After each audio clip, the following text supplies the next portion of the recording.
మీ ఎలాంటి వ్యాపార ప్రకటనలకైనా వెంటనే మా ఛానల్ సంప్రదించండి. నమస్కారం గురుగారు. శ్రీమాత్రే నమః. 2026 ఫిబ్రవరి మాసం విశేషంగా వృషభ రాశి వాళ్ళకి ఏ విధంగా ఉంటుంది, వీళ్ళు ఈ మాసంలో ఎటువంటి జాగ్రత్తలు తీసుకోవాలి?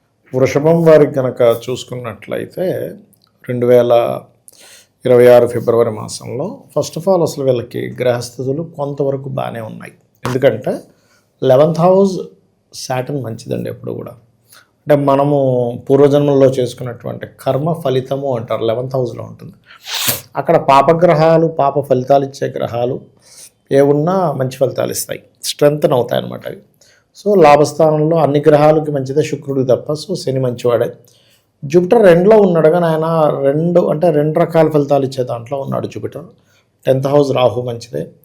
అట్లాగే 10th హౌస్లో ఫిబ్రవరి మాసంలో 19-20కి అంటే 19th and 20th దాని తర్వాత కూడా పంచగ్రహ కూటమి ఏర్పడుతుంది. 9వ స్థానంలో 4 గ్రహాల కూటమి ఏర్పడుతుంది ఈ మంత్. దీని మూలంగా వీళ్ళకి కలిగే ఫలితాలు, రెమెడీస్ ఇవన్నీ ఏవైతే ఉన్నాయో ఈ వృషభం వారికి చెప్తుంది. నేనైనప్పటికీ కూడా చెప్పిస్తుంది సాక్షాత్ లలితామ్మవారిగా భావిస్తూ. ఫస్ట్ ఆఫ్ ఆల్ ఏంటంటే ఇక్కడ long journeys, higher education related సంబంధించినటువంటివి ఫస్ట్ హాఫ్లో ఎక్కువగా ఉంటాయి వీళ్ళకి. అలాగే కొంత క్రియేటివ్ ఫీల్డ్ రిలేటెడ్ సంబంధించిన వాటిల్లో కూడా ఎంట్రీ అనేది ఉంటుంది. క్రియేటివ్, మెడికల్ ఇట్లాంటి వాటిల్లోకి అభివృద్ధి ఉంటుందంటారు వన్స్ ఎంట్రీ ఉంటుంది. కాకపోతే జనరల్ ఎడ్యుకేషన్ ఉంటుంది చూసారా, ఇప్పుడు మామూలుగా పిల్లలు స్కూల్లో చదువుకునేది కాలేజ్ వరకు, వీళ్ళు మాత్రం కొంచెం డిస్టర్బ్ అవుతూ ఉంటారు. 4లో కేతు ఉన్నాడుగా ఎడ్యుకేషన్ స్థానంలో. ఎడ్యుకేషన్ వేరు, క్రియేటివిటీ రిలేటెడ్ సంబంధించిన వేరు. క్రియేటివిటీ అనేది పంచమంలో చూడాలి, నార్మల్ జనరల్ ఎడ్యుకేషన్ 4th హౌస్లో చూడాలి. So school level, college level వరకు, ఇంటర్ డిగ్రీ వరకు ఉండే వాళ్ళకి మాత్రం కొంచెం ఈ కాలేజ్ మారాలి, స్కూల్ మారాలి, లేకపోతే ఈ ఎడ్యుకేషన్ వద్దు, లేకపోతే నేను చేయలేకపోతున్నాను అనే స్ట్రెస్ ఎక్కువ పడుతూ ఉంటాను. ఇక్కడ ధనస్థానాన్ని కనుక చూసుకున్నట్లయితే గురువు ఉన్నాడు, మంచివాడే. కాకపోతే ఇక్కడ శని రాహు ఎనర్జీస్తో ఉన్నందుకు, కుటుంబ స్థానంలో ఉన్నందుకు, అది కూడా బుధుడు రాశి అయి ఉన్నందుకు, ఫ్యామిలీ బిజినెసెస్ అంటారు చూసారా, ఈ ఫ్యామిలీ బిజినెస్ రిలేటెడ్ లేకపోతే బిజినెస్ గురించి ఏదైనా మనీ పెట్టే విషయంలో, ఫ్యామిలీలో ధన సంబంధించిన విషయాల్లో కొంచెం గ్రోత్ ఉంటుంది ఫైనాన్షియల్గా వీళ్ళకి. ఎందుకంటే ఎంతైనా జూపిటర్ కదా, న్యాచురల్ గ్రోత్ కొంత ఇస్తాడు. కొన్ని మనీ మూలంగానే కొన్ని డిస్టర్బెన్సెస్ కూడా ఇస్తాడు ఇక్కడ చెప్పాలంటే. అయితే వీళ్ళు ఈ 4వ స్థానంలో కేతు ఉన్నందుకు పర్టికులర్గా మంగళవారాలు, ఆదివారాలు ప్రాపర్టీస్ కొనేటప్పుడు కానీ, వాహనం మీద వెళ్ళేటప్పుడు కానీ, డాక్టర్ దగ్గరికి వెళ్ళే విషయంలో కానీ, ఈ మాట మాట్లాడితే అనవసరంగా మనం డీఫేమ్ అవుతామనుకునే విషయాల్లోని మంగళ, ఆదివారాలు, రవి అండ్ కుజహోరల్లో జాగ్రత్తగా ఉండాలి. ఓకే. అట్లాగే కొంచెం మదర్ హెల్త్ విషయంలోని, లేకపోతే ఇంటి నుంచి దూరంగా వెళ్ళడం, ఎందుకంటే 4లో కేతు కదా, ఒకే దగ్గర ఉండకుండా ఇల్లు ఒక దగ్గర ఉంటే ఈయన ఒక దగ్గర ఉండడం, ఇట్లాంటివి జరుగుతూ ఉంటాయి. ఓకే.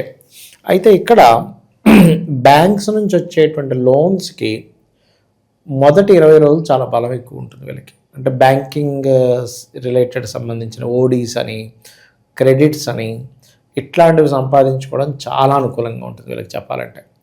అట్లాగే వీళ్ళకి మ్యారేజ్ రిలేటెడ్ సంబంధించినవి ఈ ఫిబ్రవరి మాసంలో అంత అనుకూలంగా లేదు, కొంచెం స్టఫ్గానే ఉంది.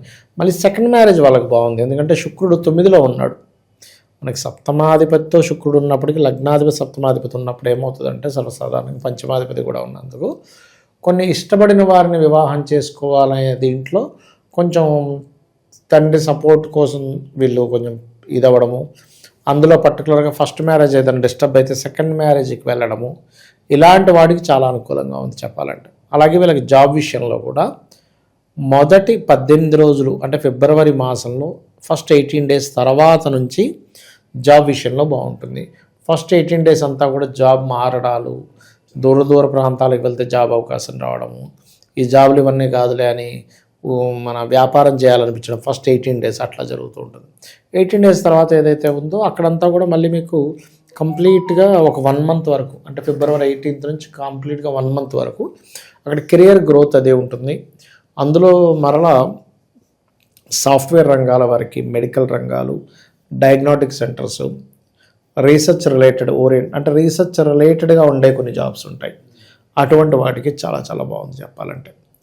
అయితే వీళ్ళు ఇక్కడ ప్రధానంగా ఏంటంటే రెండవ స్థానంలో గురువు ఉన్నందుకు ఈ మనీ ఎవరికైనా ఇచ్చేటప్పుడు అందులో పర్టికులర్గా కుటుంబ సభ్యులు లేకపోతే తాతగారు ఆస్తికి సంబంధించిన విషయంలో, ఎందుకంటే 8th లార్డ్ అయ్యాడు ఇక్కడ. 8 అండ్ 11th లార్డ్ సెకండ్ హౌస్లో ఉన్నప్పుడు ఏమవుతుందంటే సడన్గా ఏదో లాభం వస్తుంది, షేర్ మార్కెట్లో సడన్గా ఏదో లాభం వస్తుందని డబ్బులు ఇవ్వడం ఫ్రెండ్కి, ఇట్లాంటి వాటి వల్ల ఎక్కువ ఇబ్బంది వస్తుంది. కాబట్టి ఈ పర్టికులర్ ఈ అంశాల మీద చాలా చాలా చాలా జాగ్రత్తగా వన్స్ డబ్బులు ఇస్తారు, ఆ డబ్బులు అక్కడ స్ట్రక్ అయిపోయే అవకాశాలు కనిపిస్తాయి. ఎందుకంటే మొన్న నేను ఈ మధ్య చూసా, ఒక ఆవిడ పాపం రూపాయి రూపాయి రూపాయి రూపాయి దాచుకుందా ఎప్పటి నుంచో ఉన్న డబ్బులు వాళ్ళ ఫ్రెండ్ అవ్వడం ఒక అతను, నీకు ఎందుకు ఈ డబ్బులు పెట్టుకుని ఏం చేస్తావు, షేర్ మార్కెట్లో పెడితే బోల్డ్ డబ్బులు వస్తారని తీసుకెళ్ళి అతనికి ఇచ్చింది. ఇప్పుడు ఏమీ తెలియదు, పోయి అన్నాడు. ఏమైంది పోయి, ఎవరిని అడిగినా షేర్ మార్కెట్లో పోయి అంటుంటారు కదా, జనరల్ పోయేది. ఏమైంది అమ్మ మీరు ధనం నష్టపోయారు కదా అంటే, అవును సార్ మొన్న మా ఫ్రెండ్కి ఇచ్చిన డబ్బులు పోయాయి. ఎట్లా పోయాయి, ఎందులో పెడితే పోయాయి, ఎందుకు పోయాయి, ఏ షేర్ కొనాలి ఏ షేర్ కొనకూడదు, దిస్ ఇస్ ద రైట్ టైమా కాదా అనంత నాలెడ్జ్ వాళ్ళకు ఉండదు. కాబట్టి నేను ఒకటే చెప్తా, మీకు అసలు నాలెడ్జ్ లేనటువంటి షేర్ మార్కెట్లోకి ఎవరో పెడతారంటే పెట్టకండి. మీకు నాలెడ్జ్ ఉంటే దట్ ఈస్ డిఫరెంట్ థింగ్, దానికంటే ఒక స్టడీ ఉంటుంది. ఇష్టం వచ్చినట్టు డబ్బులు పెడితే అవేం ఊరికనే వచ్చేవు. కాబట్టి మీకు తెలియనివి పాపం అమాయకులు బలైపోతుంటారు. కొంతమంది మంచి వాళ్ళు ఉంటారు, వీళ్ళ డబ్బులను ఎట్లా ఒకట్లా కాపాడు, వీళ్ళకి కొంత ఇవ్వాలని వాళ్ళు కొంత తీసుకోవాలని, that is different thing. But ఇట్లాంటి స్కామ్స్ చాలా జరుగుతున్నాయి కాబట్టి జాగ్రత్తగా ఉండాలి. ఇంకో స్కామ్ కూడా జరుగుతుందండి బయట. ఎట్లాంటివి అంటే 1,00,000 ఇచ్చారనుకోండి మీరు ప్రతి నెలకి, మీరు ప్రతి నెల మీకు 30,000 40,000 ఇస్తా అంటారు 1,00,000కి. మనకి అసలు అర్థం కాదు. ఒకటేసారి లెక్కలు వేసేసుకుంటే ఇంట్లో 10 లక్షలు ఇచ్చేస్తే ప్రతి నెల 3 లక్షలు వస్తుంది. ఆ 3 లక్షలు కూడా తీసుకోకుండా వాడికే ఇచ్చేస్తే మళ్ళీ 10 + 3 13కి ఇంకోటి 4 లక్షలు వచ్చేస్తుంది.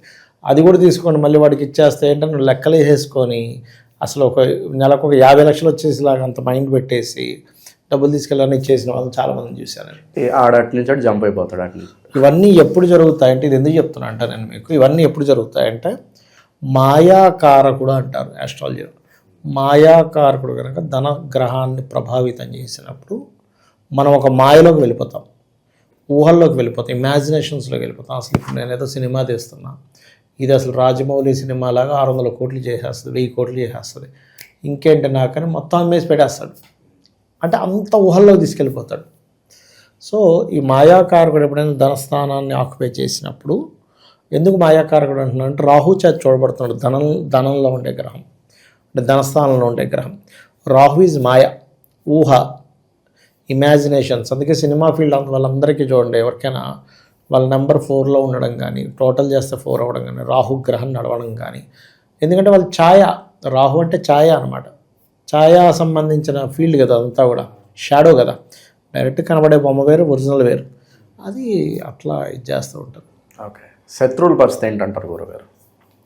శత్రువులు కొంచెం పెరుగుతుంటారు. అందులో ముఖ్యంగా తండ్రి యొక్క శత్రువులు, లేకపోతే దూర ప్రాంతాలకు లాంగ్ జర్నీస్లో కొంతమంది శత్రువులు ఏర్పడుతుంటారు. కొన్ని గొడవలు అవుతాయి, బట్ డోంట్ వరీ. ప్రమోషన్స్కి అనుకూలంగా ఉంటుందంటారా? అలాగే ఆల్రెడీ ఒక సంస్థలో పనిచేస్తున్న వాళ్ళు ఈ టైంలో మారాలా వద్దా అనే సందిగ్ధంలో ఉంటే ఏం చెప్తారు? చెప్పాను కదండి ఇందాక నేను మీకు, 18వ తేదీ లోపల, ఫిబ్రవరి 18వ తేదీ లోపల మార్పులు జరుగుతాయి. ఆ మార్పుల్లో కొంతమంది హైయర్ ఎడ్యుకేషన్ కోసం అని వెళ్ళి మారుతారు. అంటే అట్లాగా నేను ఇది చేసి మళ్ళీ ఇంకొంచెం పెద్ద పోస్ట్ సంపాదించుకుంటా అని వాళ్ళు కొన్ని రోజులు బ్రేక్ కొట్టి మళ్ళీ హైయర్ ఎడ్యుకేషన్కి వెళ్తారు. ఇంకొంతమంది వేరే ఎక్కడ దూర ప్రాంతాల్లో అవకాశం వచ్చింది కదా ఇది మానేసి అక్కడికి వెళ్తారు. బట్ ఆఫ్టర్ 18th తర్వాత వీళ్ళకి ఏదైతే కెరియర్ రిలేటెడ్ సంబంధించిన ఇష్యూస్ ఉన్నాయో అవన్నీ కొంతవరకు ఇంప్రూవ్ అవుతాయి, నో డౌట్. ప్రజెంట్ ఉన్న గ్రహస్థితి బట్టి ఇంకా వీళ్ళకి విశేషంగా మంచి జరగాలంటే ఎటువంటి పరిహారాలు వీళ్ళకి బాగా అవసరం అంటారు? వీళ్ళకి ఎక్కువగా శని రాహు గ్రహాలకు అంటే శని కంటే రాహు గ్రహానికి ఎక్కువ దీపారాధన శని కూడా చేసుకుంటే మంచిది. అప్పుడు ఈ మాయ ద్వారా ధనం పోతుంది. ఇంకా కంపల్సరీగా ఇప్పుడు కొంతమంది చూడండి, ఇప్పుడు రియల్ ఎస్టేట్ వాళ్ళు ఉన్నారు, ఇప్పటికిప్పుడు నువ్వు భూముల మీద పెట్టకంటే కుదరదు, 4000 కేతు ఉంది కదా అని. అప్పుడు ఇంట్లో ఏ గణపతి హోమం లేకపోతే గణపతి ఆలయానికి వెళ్ళి రావడం. ఇప్పుడు అందరూ హోమం చేయించుకోమంటే చేయించుకోలేరు. అలాంటప్పుడు వాళ్ళు కనీసం గణపతి ఆలయానికైనా రెగ్యులర్గా వెళ్తూ ఉంటే ఆ దోషం ఉండదు. ఓకే, ఓవరాల్గా వృషభ రాశి వాళ్ళు ఈ నెల వీళ్ళకి ఎలా ఉంటుంది, ఎటువంటి జాగ్రత్తలు తీసుకోవాలి, చాలా మంచి విశ్లేషణ అందించారు. ధన్యవాదాలు. శ్రీమాత్రే నమః.